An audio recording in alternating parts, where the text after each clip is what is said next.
What's up mga ka-adventure? So for today, pupunta tayo ng Gootopia. Wala dito nagtitinda ng lugaw ha? Ito yung sumisikat ngayon na palaruan ng mga bata at ng mga batang isip na tulad namin. Sa SM Fairview branch nga pala nila kami pumunta. Bali $7.99 ang walk-in rate nila dito, pero dahil naka-promo sila, 500 per person na lang ang binayaran namin. Nagtatalo pa yung mga bantay dito kung ililibre na lang nila si Joseph. Buti na lang nakalusot kami. Libre na kasi ang kids kapag 3.2 feet below. Pagkatapos magbayad ay briefing na kami ng staff nila. Bali 1 hour lang ang maximum stay sa loob para maiwasan ng overcrowding. Bawal din dito ang may leftover food. Ay mali, sa buffet lang pala meron nun. Pagpasok namin sa loob, may nag-assist na agad sa amin na staff. First activity namin yung padamihan mabingwit na cheese. Kalaban ko nga pala dyan yung very competitive ko na mag-ina. Syempre, hindi rin tayo papatalo sa kanila. Second game naman namin yung balloon blaster. Bali, paunahan naman tong palubuhin yung balloon hanggang sa pumutok. Para ka lang nag-e-exercise dito. After that, naglaro naman kami ng ball maze. Competition pa rin ito. At dahil ayaw na naman magpatalo ni Mami Rona, siya na naman ang nanalo. Meron din ditong parang basketball game na pang kids.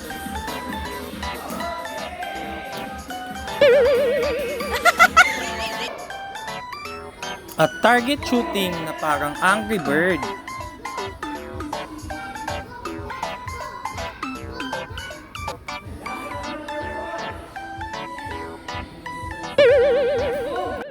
Pinaka nag-enjoy ako dito sa parang Mission Impossible game nila.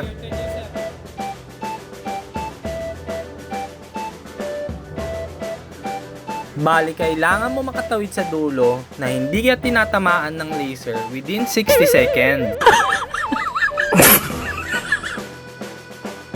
Nakakakaba talaga tong larong to. Pati anak namin feeling spiky habang naglalaro nito.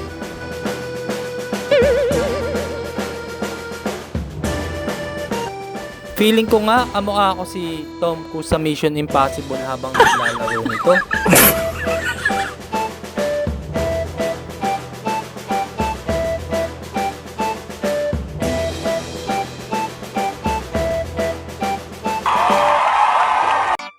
Trinay rin pala namin yung water cannon dito. Bali, pinagsuot muna kami ng boots, kapote para hindi kami mabasa. O diba, parang naglalako lang ng isda. Tapos pinapila na kami ni Kuya para basain. Pero dahil sa lakas ng water pressure, yun, nabasa pa rin kami. Okay, Kuya, your turn. Okay, last one. After namin mag-games, clean na namin yung free DIY slime namin. Papapiliin kayo kung anong mga colors and ingredients ang gusto nyong ihalo sa slime nyo. Bali, ito na rin yung souvenir namin sa pagpunta namin dito. Last activity nga pala namin ay maglaro ng giant slime. Nakaka-amaze yung giant slime nila dito, sobrang laki. Bali, ganito nga pala maglaro ng giant slime. Dapat daw with feelings para sulit yung binayad.